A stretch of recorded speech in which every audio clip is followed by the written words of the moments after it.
lead for Pocket, but Vigoroth, the advantage of Vigoroth is that it doesn't take any super effective damage from a Cresselia like other fighters do, and that its body slams can spam quickly enough that it can still do damage despite the resisted counters.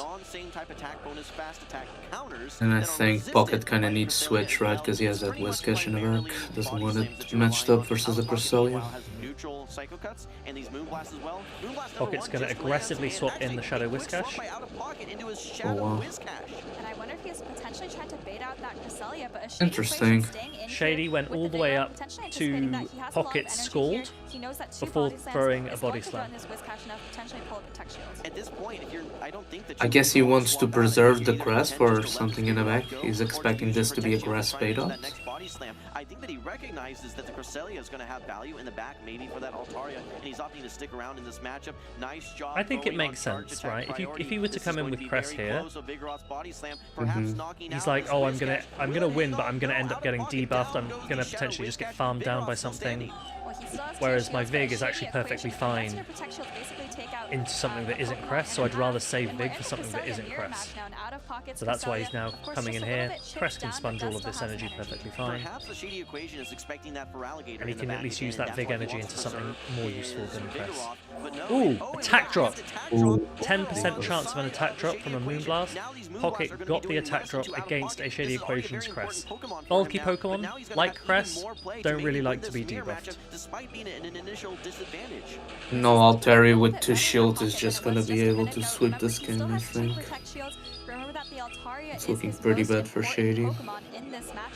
And it's going to be able to get a lot of mileage here. Exactly what I was going to say. This Altaria is going to be his most valuable Pokemon in this matchup. There is no hard answer to it outside the Cresselia, which is on what are we thinking? Is anyone confident enough to make a call at this point? I think Pocket's just sacking his own Crest to sweep with 2 shield Altaria.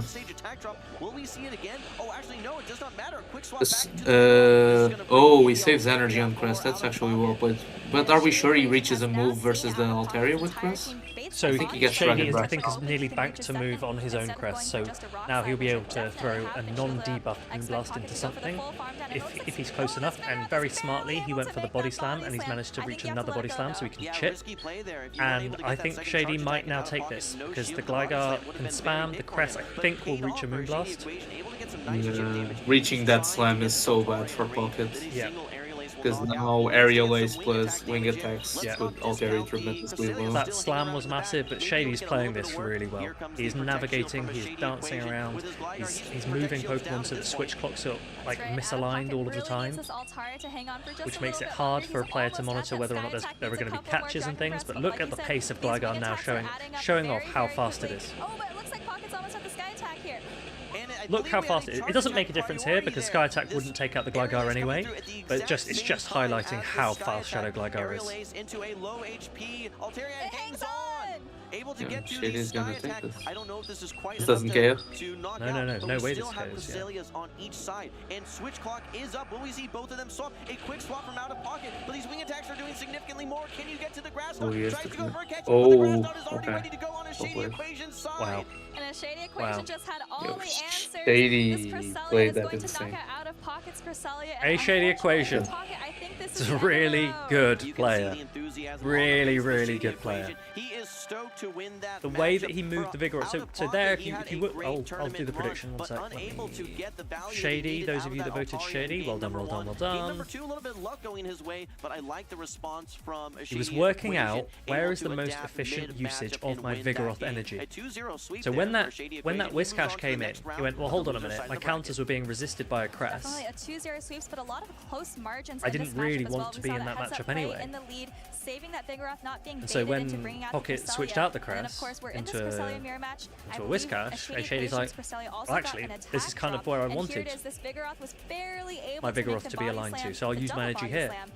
Then when the Crest came back in, he goes, well, I'll just save the Vigoroth for something else because I'm guaranteeing that there's I don't think there's an ape in the back. He made the call that there's not an ape in the back, so I can guarantee that my energy is being used more efficiently into something else. Needed to knock out 2 Pokemon, even if that grass knot is not reached, would have been an uphill battle in a Shady Equation, able to just Psycho Cut down at the very end there. It was a good game. Well, Out of Pocket's tournament run is over Bastidon here is in terrible. Los No one Angeles, runs but it in I do want Bologna, to I'm commend hoping. him on I an feel like incredible Europeans tournament don't run run. He actually Bastidon as dropped to much as some of the HK Sassen in Americans his do. very first game yesterday. Had an incredible losers I run don't know to if make that's it here true. to day 2. I don't know all how the many way players have into done well losers with round Bastion 2, in and Europe. still I'm made not it actually into the sure. top 8 after dropping that early. So Young really Cast nice top comeback from cutted him. with A it, lot of right? resilience, as we like to In see. UIC. Yeah, without a pocket. Oh yeah. We mentioned this with That was Raj, actually kind but of funny because that was the expectations first time are he set so ever high. used the When team. you won a championship before, even when you make top 8, top 12, top 16, it can almost That feel was an awesome disappointing, run. especially He's when you qualified don't for have Worlds that now. day 2 success. Shout out to What's so Anakor and tough too Youngcast. is coming in on the loser side of the bracket. You know that you were maybe just Is one Anakor mistake also away or qualified one already? key matchup They away qualified from at the same being on that time winner yesterday or side and today, I having a think. little bit more confidence, a Oh, little bit wait, more let's go. flexibility if you do maybe stumble just a bit. Again, that's it for Congrats, Out of Pocket. Sassim, Still a very if you're in commendable chat. tournament run. Looking forward to Very see you. commendable indeed. You know, he has a lot of tournaments under his belt. I'm pretty sure we're going to see him throughout the rest of this season. You know, you could even call it a postseason, right? We'll see him at both NIC and Worlds, I believe. So still a lot to see from Out of Pocket. One of the top trainers on the circuit for sure. It's great to hear Big. as well That some of the was other big. trainers just talking about, you know, how they support each other, how they scrim with each other. Out of Pocket's mom, I think we've had several shout outs for her on stream as well. She's a huge supporter of the community, someone that actually competes as well. So it's great to kind of see that different generations all competing, all supporting each other, in many cases practicing together to build their tournament skills.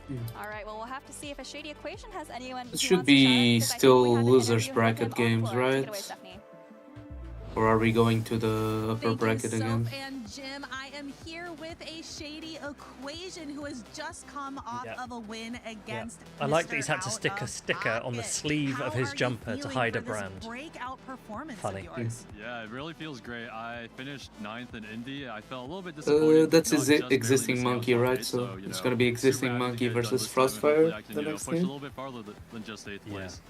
Yeah, we are all looking forward to see your run. You're so consistent at the tournaments that you show up at. You consistently do well, but this, I think, is just a really standout performance for you. Specifically, I want to talk about your Shadow Whiscash. Soph had mentioned she's thinking that's going to be like the MVP for you. So tell me a little bit about it. We didn't really see it last time. Yeah, for sure. Why is that paused?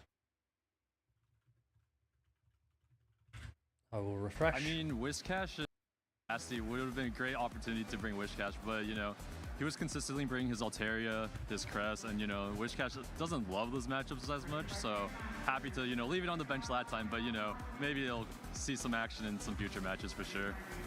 Excellent. So hopefully Soph is going to see a little bit more of that Shadow Whiscash. Now, tell me a little bit more. Who do you want to shout out? What did you miss in the Who do you wanna last thank 10 minutes? here You missed today, some good battles for your between top a Shady 10 Equation performance? Who helped you and along the Out way? of Pocket. Sure. Out of I Pocket always shout out was Quince. I can't trying shout him to enough. He trying really to puts in the display effort to, you know, himself help as run the these best practice Bastidon tournaments that I do user. a lot of, and they really do He's help for he's sure. been knocked And of out by course, a just, you Shady know, a lot of my Equation. teammates who are He here played just really, for, really well. He general wasn't weak to support. Basti. It always means the world to He, me. Thanks to he all of used them. his energy well, used his shields well. So it definitely He's takes knocked a Pocket out, community to do well at which means these both tournaments. HK It's Assassin great and to Out of see Pocket, trainers who have were all running that the same support. team, Shady have gone out in Equation, the same I'm round, excited to see and how A far Shady your run Equation takes goes you on today. through and is going to I'm gonna play, go ahead and I kick think, it over to a break, but don't go Hey anywhere. Donis We have lots in of the battles left next to come. battle, which Hey Donis really wants because Hey Donis did not want to face another Bastidon, he said. No, he's facing Mango. It's Facing gonna be Mango Mango first. Shady Okay. and Adonis. So, if the winners of those, then he'll face Hedonis. But Hedonis basically gave us some insight as to how he navigated around Bastidon, and was like, I don't want to face one again, but there's a chance I will. But now that Pocket's been knocked out, Hedonis doesn't have to worry about that, at least.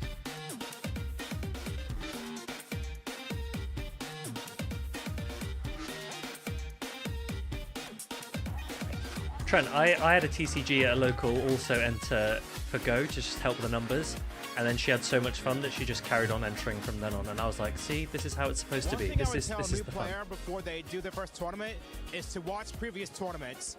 You have access to high-level players competing with one another, and you get to see a whole lot of cool ideas to build your team around. Like, for example, This is good advice from this guy, by the way, if it doesn't buffer. But he basically says one good way to learn is to watch tournaments. Watch tournaments, see what Pokemon they use and how they use it. Shout out to Boo, who joins the chat quite a lot. But yeah, if you want to learn, surround yourself by people that are better than you, right? The players that are better than you, that's the best way to learn. That's why Jox joins voice chat with me. So and it helps you play a little bit better because you're less in your head. I can learn. Yeah, I can learn. Good time playing Pokemon. So something I would I'm tell joking. you You're not wrong. Jox is gonna. You're not wrong. Jox is I gonna can have always me. learn from you. I'm gonna send Jox my my ideas for Bologna maybe tomorrow. So I definitely He'll say scold you, me. talk to some friends, make some friends, you know, kind of enjoy I am yourself, pretty learn open-minded from when them. it comes A to lot of team people building give and you stuff like that. I've got something exciting to show you, Jox. You're gonna enjoy it. What I would tell a new player at their first regional is just try Rox, honestly, it's a good idea. Like, people will always, they're always willing to ask questions on how to learn, and there's only so much information you can learn in a short space of time, right? You can read articles, you can read, you can play and things, but one that I think is super important is to just like immerse yourself in an environment where other people are asking questions you haven't even thought of asking, where they're talking about things that you didn't realize were topics of conversation. It's a really good way to learn. It's how I've learned, it's how loads of players that have emerged this year have learned. They've just been surrounding themselves with people who know more. I think it's the best way to kick things off. Some snacks. Other than that, just have some fun. Yeah, and I think that's a culture in other games as well. For example, in VG, Wolfie is always mentioning that he team builds with like 6 or 5 other people, right? He discusses idea, and he's one of the best players in the world, right? So yeah. Just because you're good doesn't mean listening to other perspectives and learning from others. It's always a possibility. So. Wolfie's very fun to watch as well. And have you seen his tweets? He's now started tweeting the Stephen A. Smith guy. And Yeah, I saw I that. found those very funny. Wolfie's also, he had his first cast at Indianapolis. So he entered the caster roster, which was very good for their engagement because he's got a lot of fans. And that was a funny cast from him. Yeah, you can see he genuinely loves playing. Yeah. And it shows in his commentary.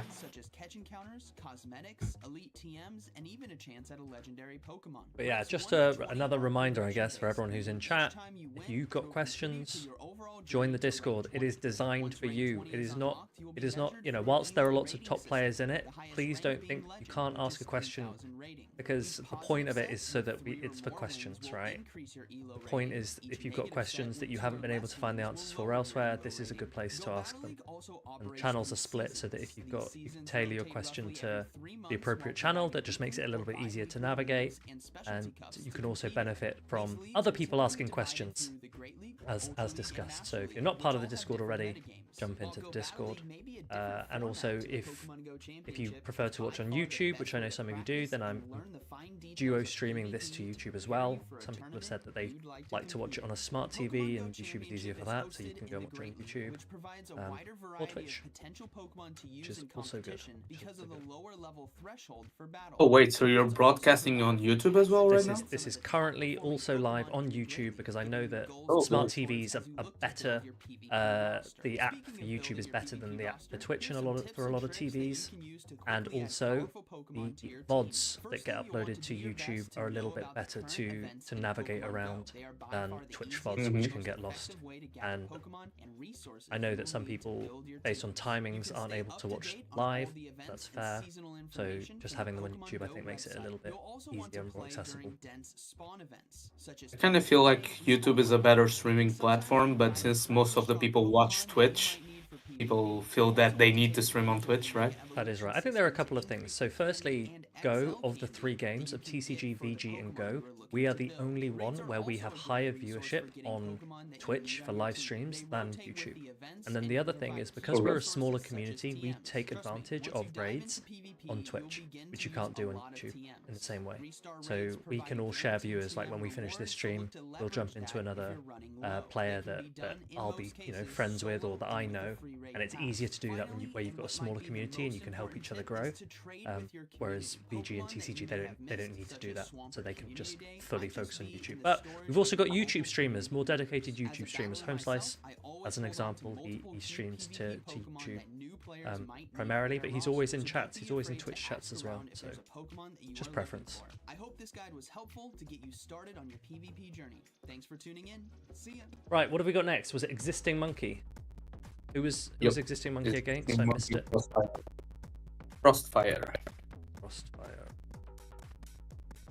Welcome back, trainers. We are here at Championship. So the Carving Umbreon Los Angeles, California. My name is Stephanie Christine, and I am so thankful to be joined by Amanda Lundberg. Frostfire ran Charizard, that's what he was known for, right? But he's not running. These trainers who have been battling so far in a win or go home high stakes scenario, and we are about to change gears a little bit. We're going to take a peek back at the winner's side of the bracket. That's right. As a reminder for those tuning in, this is a double elimination tournament, so this is the winner's side. None of these trainers have actually lost anything yet. We're going to start from the very beginning of the day here. Existing Monkey going ahead and taking out Mormon Matt, and now he's going to be up against Frostfire next. We have Frostfire who beat HK Assassin, Rise to Occasion beating Dr. Roast Beef, and Elite taking down a Shady Right, Equation. predictions for games. Armory is pretty good with His team. than the trainers we've just Predictions seen for down the in first losers game bracket. We've been watching a of Shady Equation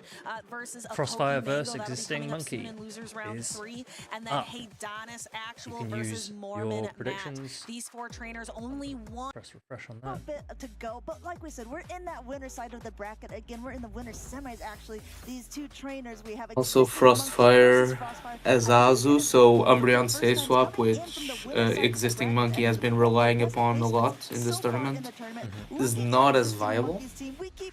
Or he has to be careful about that at least. Lork says I feel like Skarmory is pretty good for Frostfire. He has to avoid the Lantern, but besides that, has a lot of points. Skarmory is when very it good. made a splash when it debuted, I believe at GoFest, around the time of GoFest last Honestly, year. the only thing that Lantern people really were needs really to avoid interested to otherwise see is how the is this going Whiscash. to make an impact in the meta.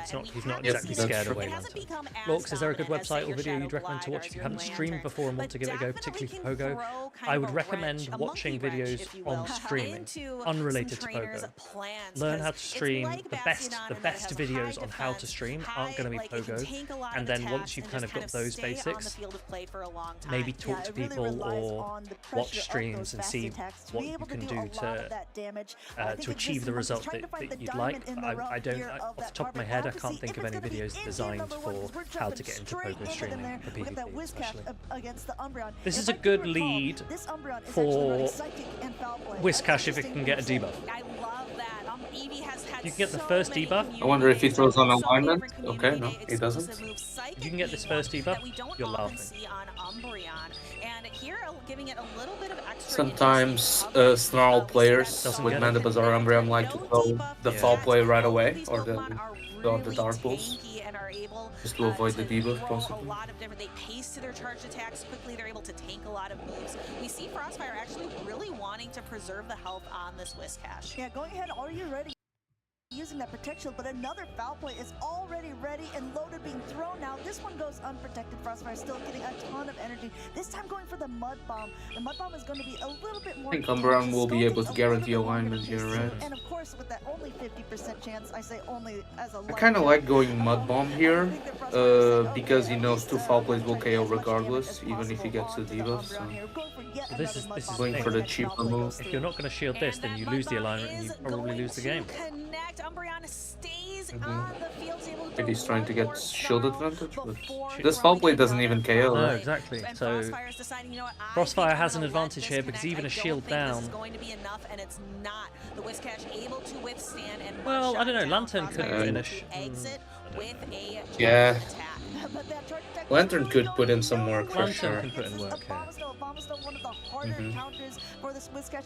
Frostfire kind He's of coming in plays Skarm, at least maybe get a little damage, so maybe attack debuff, but no, he goes Lantern right away. in comes the Skarmory, but look, Oh, interesting. Okay, bank the Icy Wind. Lantern's got shield advantage, so Lantern can win this. Much prefer the Lantern be aligned against I like that because if he stalls this matchup enough, he can maybe try to snipe with an Icy Wind, the Gligar. Question, would you bait an I'm not aerial sure. ace here, Jox?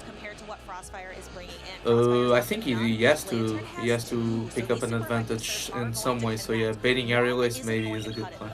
That's right. I would say he has to. He's gonna need to be able to knock out this Gligar, even Doesn't though want that to water risk damage it. is gonna be doing a nice. Because he won't be able to put it in Brave Bird range otherwise, right? Yeah, He needs to land a dig. So Frostfire might need to bait.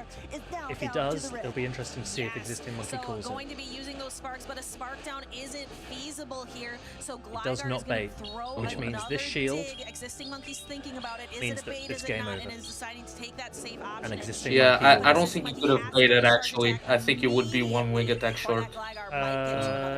No. I think if he baits, he reaches it because he had an aerial ace there. No, he doesn't have an aerial ace here. He's one wing attack short. No. Oh, I thought he did. Very much damage and all to the Lantern. Lantern doesn't really even Maybe I need missed it. shields in this scenario, going straight for the Maybe Thunderbolt. if you want to rewind on your one, just check. I thought he Had ended with thrown an the aerial ace Brave there. Bird, it would not knock that Lantern out. So Lantern very comfortably knocking into the Skarmory. Abomasnow comes in, says, sure, I will tank this.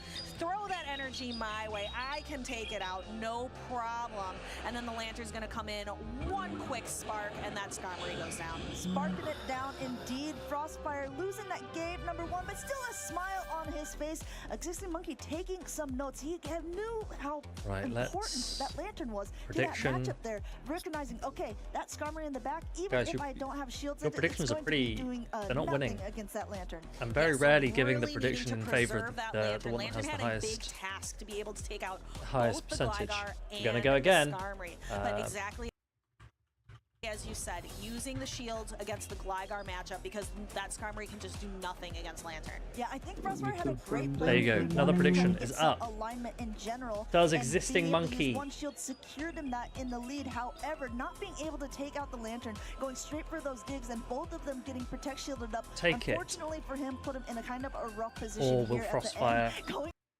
get one back? I'm for gonna that refresh Brave Bird this against the because it's being a bit buggy. So to at least knock that down. But Yeah, then he was the Lantern one wing had the attack right short. second to take it Okay. out. Yeah, so trying to think about how Just Frostfire could confirm it. pivot here. So it because needed- if it that needed two Lantern baits. was an issue for him. He Yep. has quite a few Pokemon And that can stand Existing up against it. Monkey The Shadow had his Gligar, counts definitely with on those lock, digs, so he is knew he definitely could gonna be able to safely throw shield shields that, away from Yeah. Lantern. which is nice. He's got the Lickitung, he's got the Whiscash, he's got Charge-a-Bug. So he definitely has Pokemon in play. Existing Monkey also seems very Lantern a relaxed for little less someone effective who next hasn't time. been on the And I stage wonder if ever, this will right? change the He way just feels at Frostfire will home end up Yeah. playing this in the matchup as well, spotlight. because of course, if you actually see Oh wait, no, an Jox, you've Abomasnow taken a on the picture of other at the side, wrong we moment. talked about, like, the ice type He is lands two just No, surfs. that's when he clicked the dangerous surf. against That's the when he Shadow clicked the Gligar. surf. However, we saw But that how surf doesn't much take out the damage- Gligar, does it? That one didn't take out the Oh, wait. Gligar. He clicks is the second surf that takes out the Gligar. Oh yeah, true. Yeah, you're It correct. can hit the Lickitung for a lot of really strong neutral damage. And with he no is fighter on the team, there's really not much of a counter for it. Yeah, Azumarill doesn't really want to face it either. So I really like the idea of What are we using thinking, that team? Abomasnow Does to Existing maybe Monkey go ruffle 2-0? Frostfire's feathers there. Yeah, and the thing is, Skarmory is Crossfire's really got his the family only watching. answer that he has to it, so he kind gonna of come has back to bring that fighting. in, but then, of course, Don't there will underestimate the always power be of a family. Lantern as well. This is a much Good better lead for matchup Frostfire. in the Really lead, good and I lead for wonder how Frostfire. this Existing Monkey wanna You play got this out. Lantern in the Umbreon, back. which is so neutral, I guess, wants to be able to at least use this in the To be lead. honest, Umbreon puts up a Going fight in this he's matchup. continuing to snarl away It's before not now going for the Skarmory worst. right before the X-Scissors Two go. X-Scissors don't And KO, those right? X-Scissors So. are going to hit for super effective damage. One of the few things in the meta that is going to be hitting This Umbreon is- for that super effective damage. So going for the foul play. This is going for actually that going to be consistent uncomfortable for same kind of Frostfire, attack despite bonus having a strategy. Here we beneficial think we're lead, gonna see because there is a what Lantern in the X-Scissor back, does to an and Frostfire Umbreon, has and Azu it's and significant. Skarm, so he Not- has there to aren't switch many into his things that can be Azu. able to do that He to wants to, Umbreon. That's true. if he Umbreon has can, a he wants to lot of catch bulk to its name, a and now foul being play able to throw another foul play, it's gonna from be the this Umbreon. Charge-a-Bug I'm knocks not him liking low, the but there's play still a from lot of Frostfire because he energy knows on it. There's Lantern is still coming Umbreon every have game, one right? more full Because that switch, trying Skarmory to otherwise get would onto be the too Gligar, annoying. and now Oh, Frostfire it's has heartbreak. complete He switched control into of the the wrong scenario. thing. He This was Gligar trying to has go catch, for those digs against but he Azumarill. switched into the Azumarill wrong one of the thing. harder counters if he switched into Skarm there, I'm sure would have preferred then he the has a Lantern chance. in this slot, but going to have to settle for getting some good, strong. He now needs to this is protect this. over. I don't even know what he can do Azumarill here. just very comfortably just keep building up energy and No, because he lets Gligar go, he farms to 100 with Lantern, and Yeah. Lantern just puts in too much work. That Umbreon is still can get to a move versus anything.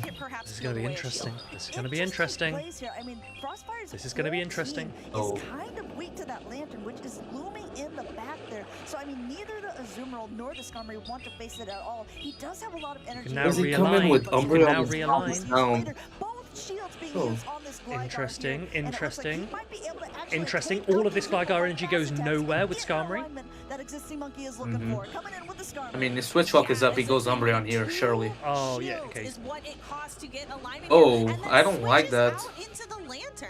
Yeah, that is I think he had to pivot Umbreon there, right? Skarmory, Frost is cooking.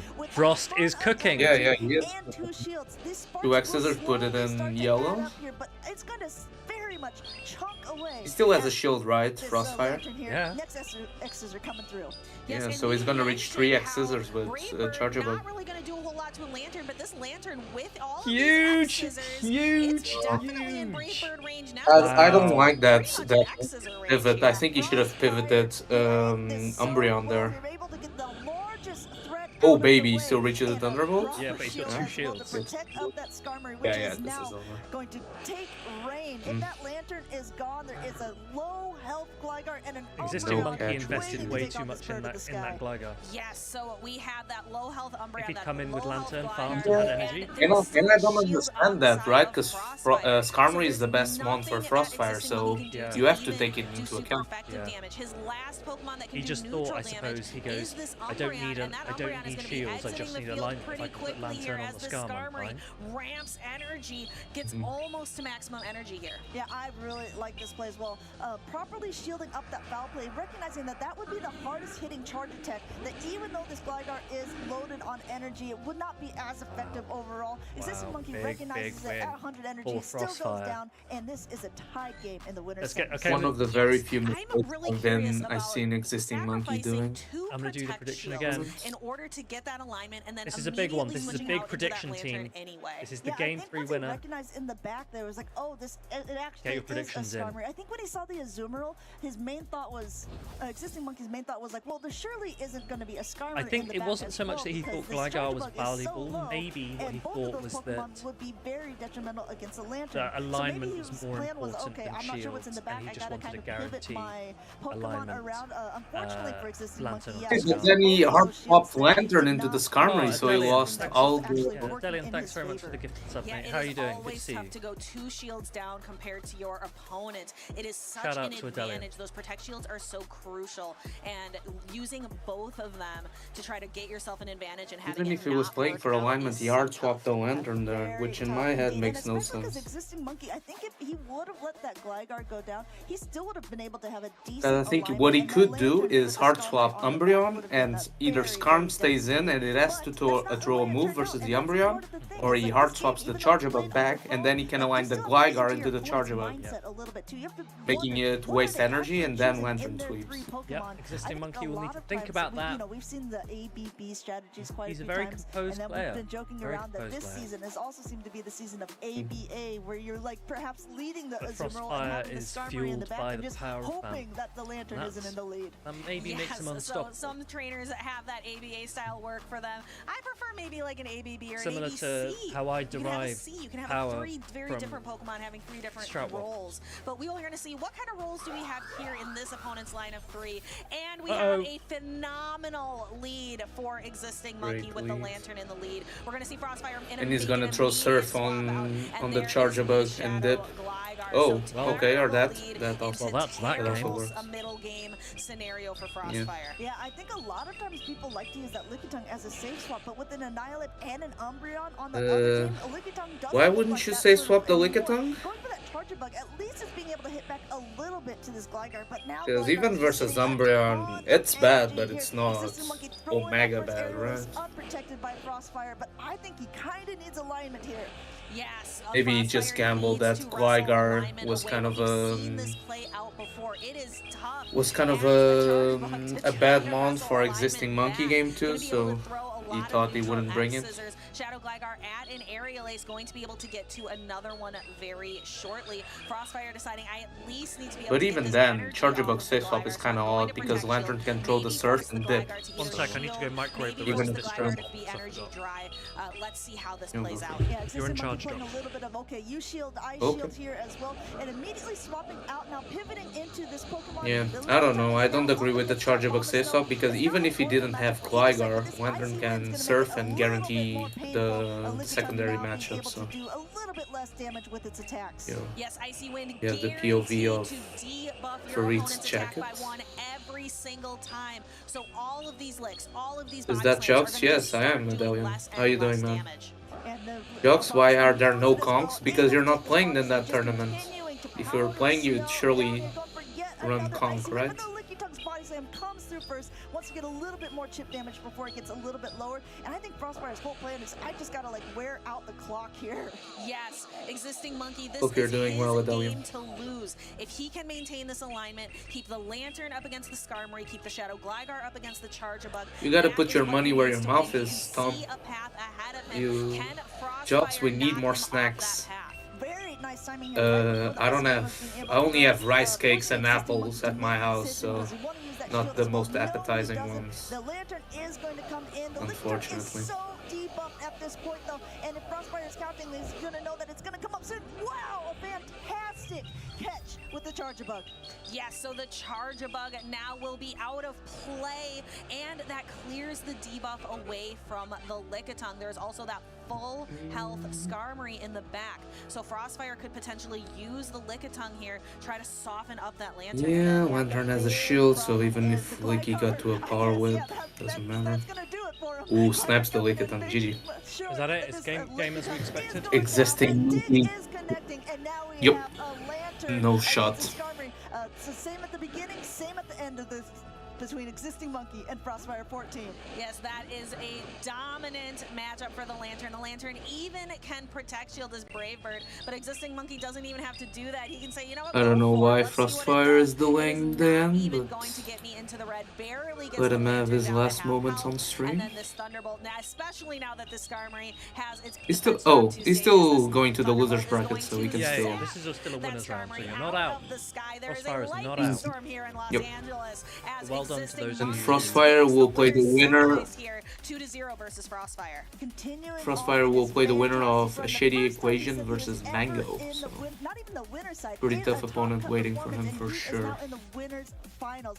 Fantastic job by Existing Monkey using a very spicy and interesting team. Is this Existing Monkey's first ever tournament, or is this the second? Did he play before? Yes, no carving to be seen. We also didn't see the Annihilate Fortunately, we have Dragoviz that to Umbreon check Lantern that. core. Let's Both see. of those games, those two Existing Pokemon, he decided were going to be Monkey. his best shot against Frostfire. He has played before. He was 25th in Peoria. Lost to SJ and Leo Geo. So went 2-2. Is that Peoria this into year? leading Umbreon and then just tricking. Peoria this year, yeah, 2024. And here we are, the Skarmory lined up once He was again running against the Medicham, Lantern. which is Such a curious. divisive matchup, Maybe and you this can was see why before. these Pokemon are Yeah, so this is popular pre-Annihilate, in yeah. this World of Wonders That's true. meta. Peoria's Yes, yeah. and probably will continue to stay popular. We will have to Oh, see look at as we get into Lantern. the Shared Skies Cannot update that will be wait coming not this upcoming to Tuesday, see but it the go. one after. So Spark it will be Lantern. taking place after that Bologna I tried special talking event. him into coming to Toronto, but he didn't. You're talking about the Existing Monkey or someone else? I'm guessing. Against Frostfire's team either, especially because again he had to bring that Skarmory into the matchups, and Skarmory is like one of the harder counters that there is for the Carpig. But yeah, he Meanwhile, guarantees it the does so top well 3. against a lot of So in people his on second the ever team, and tournament, I think Existing Monkey was like, pretty okay, you cool. know what? If he has to bring the Skarmory, all my I like Lantern when that has to do is find Do we it. have a look Yes. at the So Chilling? it was hide and seek, and definitely the Lantern was the So winner. we're of gonna have that Rise game. versus Elite Very, to see very who good game meets for Existing Monkey in the winners finals. Let's put that up on screen. Monkey, those were incredible to watch. Yeah. So other steel type Okay, Pokemon that I Rise wanted to versus bring up, we haven't seen It's it the at big all one. in this tournament. It's We the one you've been actually waiting did for. see a couple of them in Rise to Indianapolis. occasion. Is Ferrothorn, Elite. because I don't know if you guys know, but there is this Let's get Incense a Day prediction coming going. up with Ferroseed. What do you think about this? Look at all the possible grass type Pokemon that can be Interesting shiny. Are that any of them Elite you're has particularly two looking for? hard Because walls personally, to Dark Pulse, Foul Play Umbreon, and Azumarill and Guzzlord. So I'm not expecting that to have much play. That might mean that Scaladurge for Elite is pretty good in this matchup. Looking at the steel type Pokemon, you can see Right, how get the your hours predictions in. rotate, how it's a For grass hour, game and then one. you have Oh a baby, steel hour. we As have in Rise. Los Angeles, it Rise is just past is 1 elite. o'clock p.m. But so we are also have now elite. in that Will grass elite incense hour. But rise? at 2 p.m. it'll switch over to Your predictions steel. in Galarian Meowth, Beldum. Danny Elite won 2 tournaments so far, so he has 2 medals. This is a great opportunity. Or maybe you want to take a look and He played on 3 other tournaments. He went 0-2 in Worlds. He was 9th once and 7th once, I think. Or perhaps like So pretty good track record in general, besides Worlds. Come on, Will, your predictions. Get your predictions in. So definitely Who's going to win game 1? Rise? Galarian Meowth for Berserker. Elite. I'm not so sure, Amanda. What do you think? I think our producer would be very upset to hear you say that it does heavy damage. Oh, I see. I'm sorry. I will give him that. All right, let's also I didn't understand it was a reference to the many medals. He's not wearing those medals today, I don't think. I think he realized they were far too heavy. I tried doing it. I tried playing with 3 medals yesterday, and that was annoying. But before that, we have Pokemon Advanced Battle. We have the 2018 Oceania International Championships for the card game, and again, like the special events this coming Jocks, have you weekend heard that EJ is in apparently Bologna, entering the BG very in Bologna? last Is that special true? event of this Yes, season. yeah, I've heard. I know he was team building. We decided last week to, or this past week to do it. So he was team building in a rush, trying to get all the viable Pokemon with the certain IV spreads and whatever. I'll believe it when So I it see was it. quite I'll fun to believe see it when that I see it. happening. And how she had that Shadow Magnezone, we can maybe catch them all. Yeah, but he quite enjoys VG and is not gonna win a travel award even if he won Bologna. So he's just going But through. Lurgan did debate us all about bringing heat round, so I wouldn't be surprised I know, it's just if maybe EJ wants his the own. Yeah. it's just better off in Europe. I mentioned Magnezone. I mean, he's maybe probably just still couldn't signed make up for that trek Go, over the so I wouldn't be water. surprised if Doesn't he make had sense to me cold 'cause feet Magnezone's at the last strong minute. against But water types, yeah. but I don't know. It just could not float its way over to North America. PG is pretty It's just fun. gonna have to stand I wish I had a So console what we to have play. here, though, is a couple of different picks. Also, Elite certainly spicy versus with Rise. Rise to I Occasion think versus Scaladurge is coming every game from This Elite is the matchup because that I that have Umbreon been is not looking coming forward to. into this Looking at matchup. the bracket, I was kind of picturing like, So he only has to really worry about the lantern. these two top trainers face off in the winners semis. I am so On excited. the other for this end, come to Lantern fruition. besides We have Rise to Guzzlord Occasion on is the left and looking Elite on the pretty right. okay Yeah, into these two this team. trainers, I think that this could also potentially be a potential. Chances of going to LOI now, Jobs? Yeah, there are some chances for sure. Won regional competitions I'm in the past. taking care of Rise to business Occasion is very high to on the try and North go. America leaderboard as well, and looking to be We need even you there, higher Jobs. after We this need top you there. placement of today. Meanwhile, Elite, like we It said, would be a the cool experience California because King I'll be honest, has been really I don't doing play well in enough the few tournaments that he to has been in, and consistently be a worlds what? Shuts qualifier, down a decent amount of Pokemon so on that. I'm not sure if this will be my own. Question for chat: which weighs more, Elite's whole body or one of Rise's calves? In the lead here, that Shadow Gligar versus the Vigoroth. Yes, Shadow Gligar really benefiting from just Interesting its matchup attack here. damage. It paces to move Vigoroth very wins this quickly. game. You can see that those body slams and those aerial A's pace at about the same rate. So you're going to be seeing a lot of I mean, spammy Dugong can charged still attacks put for a in lot of some neutral work damage versus in both this the matchup. back moms. However, It's the more important for counters Elite are than Rise, resistant I'd against say. the flying type Gligar, where Gligar is able to apply at least some neutral fast attack. Landing the pressure. dig, big land, big land. Yeah, now he can pretty much shield farm down, right?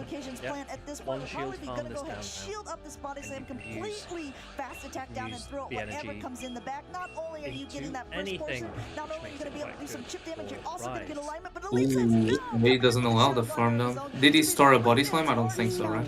He actually, so Elite hard swapped there. He landed body slam, he hard swapped, that means he's now locked in with this Gligar into a Dugong. Ice over at the Shadow Gligar. Going to This match is over now. He's gonna double drill run the Skelly, and then he surfs it, surfs with one kills. Oh. Throwing a move right before the Shadow Gligar. I don't like throwing energy here. Why? Aerial Ace to do any damage, and Elite says, I guess I just gotta let this go. I'm gonna have to. He wouldn't reach a dig. He at most would reach an aerial ace. I know this is a. I'm even curious. though Rise is out of shields, it looks like he is not out of opportunity because there's going to be so Maybe much play for him misconnect in the back. slightly. Coming in with the Skeletor. Ooh, I don't like this bait either. Bad bait. You don't need. I mean, it's fine. Obviously, he's got the shield. Yeah. You don't need to do it. Yeah, I don't like that bait at all. You just get both shields with Dugong, or if he throws early, you get both surfs with one. This Dugong might be Dugong. That's actually a possible.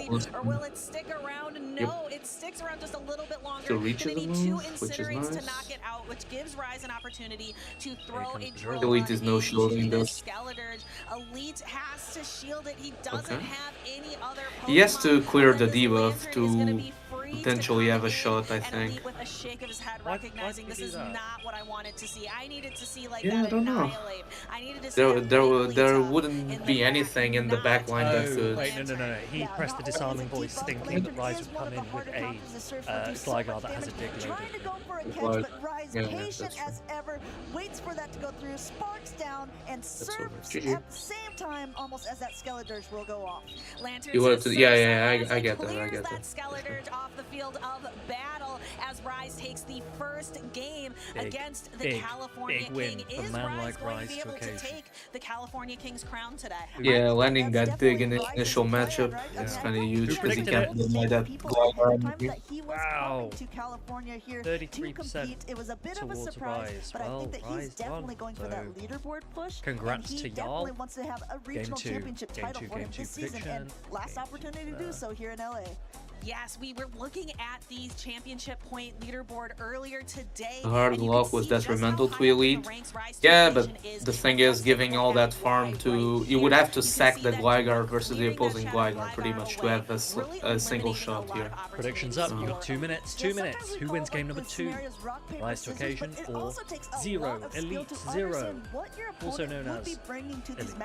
Rise just pretty much had him. I actually think, Danny, that say swapping the Gligar there is the correct play because you'd lose anyway if you give all that farm to Gligar. Shield on the Elite side really put him on the back foot at the very I beginning. think it might have been the correct play still, gambling that there was no Dugong in the back. In the winners semis, he needs to win 2 games. Next time I against would Rise to simply Occasion shield the dig. to continue to move Vigoroth. forward. Loser still has an opportunity to make a Yeah. run in the loser side of the bracket. Now the mind games So, come let's in go and ahead he's and gonna take a shield look. aerial Rise is aces. probably thinking, oh no, what am I gonna do if Elite can, in fact, turn this around? Elite thinking carefully as Maybe we see both of our not, trainers because log he in. does have a shield advantage. Like we talked about this a little bit before. When you're He does have a looking at shield Team of advantage, so Six, you it kind they of would only analyzes land the one team aerial and ace on the Gligar. Come on, get your Yeah, predictions in. I don't know. Rise or What's the Elite? likelihood Rise or that my Elite? opponent is going to bring Not it long in? left. Get your What is a predictions in for sensible game number team 2, composition Rise or that I Elite? think that this trainer would use. And of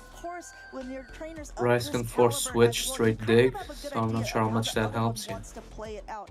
Rise to Wait, Occasion if you go is straight going dig, to you be a don't little bit beat of maybe Vigoroth a in 2s. matrix in his mind of the whole 6 team deciding what he Right. wants to bring in. Yes, and we will see I don't how think does so, that at least. play out. Does the image in his head Let me double match check what is this. on the field of battle? We Vigor see, I think it does. It is that lantern into the Good lead for Azumarill. Rise. His patience paying off, really thinking it through.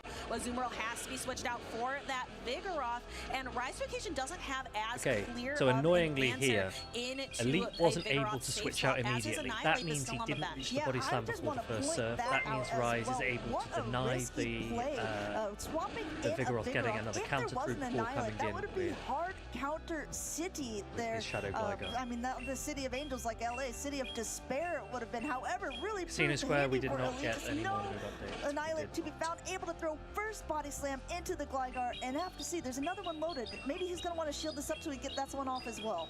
Oh, Elite actually last moment deciding shield, to use late that shield. Protect Shield and can actually comfortably build up quite a bit of energy before going for that next body slam because that Shadow Gligar ended up being energy dry. We're going to see Rise to Occasion now having built up to another charged attack is going to be able to throw it again here. Yeah, I think that was a good Maybe mind games coming into play here. Okay, Elite lets it go. Elite doesn't want to use both of the shields. Interesting. It's gonna not only lose that alignment again, at least it's gonna come out with a little bit of energy. The Sazu farm down is juicy, I guess. Maybe he doesn't allow that and he banks a move and goes Dugong if he can. No, The he can't. Charger Bug has play, right? Charger Bug has plenty of play. He could actually hard swap the Charger Bug and here. then we are going to see the Lantern come. Yeah, but Lantern will reach the surf first because of that, right? So you'll be able to find the vault.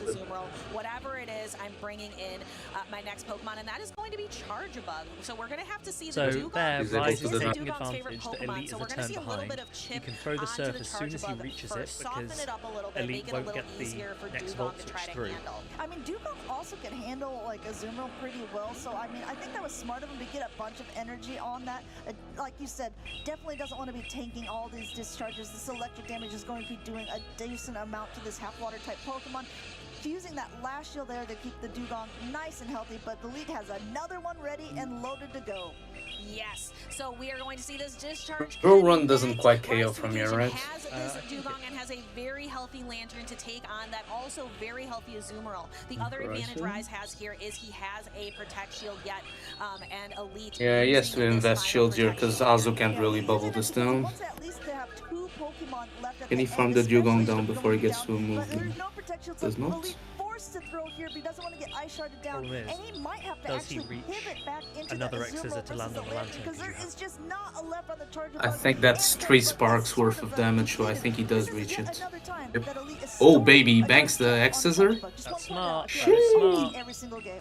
Yes, that is Reset one of the diva? great benefits of Holy. Charjabug Elite is that gonna his win. Charge attacks are cheap. They don't cost a lot of that's energy. well so you played. That can is store awesomely multiple played from on Elite. them. So the Lantern building up a bunch of energy, Rise being very patient and waiting Awesomely until played just by before Elite. Elite gets to that play rough. This is going to be huge. Look at Elite looking at the camera. Look at Elite looking at the camera. And the Charger Bug wins charge attack priority. It's an X-Scissor. No, he presses the wrong move. That would be funny. Elite not ready to give up his crown here. Love that reaction to the camera. That was a very close game. Yeah, wonderfully played, and just something That that was I think leading He's an a funny Azumarill kid. into a Lantern. about Elite as well. He was very much on the back Yep. foot almost that whole game. For all you guys out there who say Go is just pretty RPS, hard, but he that's how you flip almost switch. Always, if he's able to, stores an attack on that Charjabug for later use. Yes, because Charjabug has such a high attack stat, you have a pretty good Yeah, chance that was a of good winning game to charge watch. attack priority against whatever your opponent has. So that is a very smart strategy. And if you battlers out there are looking to maybe make some gains in the Go Battle League, I know it's something that a lot of us fall for. We have a charge attack, we want to use it right away, but often Right, it quick can be prediction. better off being stored for later, like we're going to see here. Yep, going for that Volt Switch there, and then an immediate swap out to the Azumarill to do a bit of a combination play, get that play Quick rough. prediction, And just here a you 1 can see minute it again. prediction. Elite keeps looking up and down like, okay, I think I 1 have minute to get your this. prediction And in all for you game need to do 3. is Who is get the that, winner of game Lantern 3? low enough Who is for going this to X-Scissor go to make it happen. through to And the make it winners happen. He has here at a finals? decisive game number Agreed, 3 agreed, between agreed. these two top-tier trainers. Rise Not to gonna Occasion lie, and Elite. Rise to Elite's Occasion looking to Charjabug knock play has Elite been down a peg, pretty good. looking to take the crown He's from making the it look California better League than it and actually forcing is. into a loser's bracket run, which is a much more difficult path forward. But the loser, again, the loser here still can maintain forward. We are in the winners semifinals. Yeah, you know, I had joked around, well, not had joked around, I had picked a Rise to Occasion's dark type I wouldn't be of surprised, here. Tricky. The way he's Dark playing Pulse is playing and the really Valkyrie, solid. but it has no play into Hard to Elite's predict team, here. so it Hard is to definitely not the predict. MVP of this series. However, I do wonder, for the fact that there was that Vigoroth as a safe swap last time, are we going to see an Annihilate on Rise's side? Because again, that is one of the hardest counters for that pseudo-fighting type Pokemon. Yes, I was surprised. Elite made a very good team read there, deciding I don't think that Annihilate is going to make an appearance.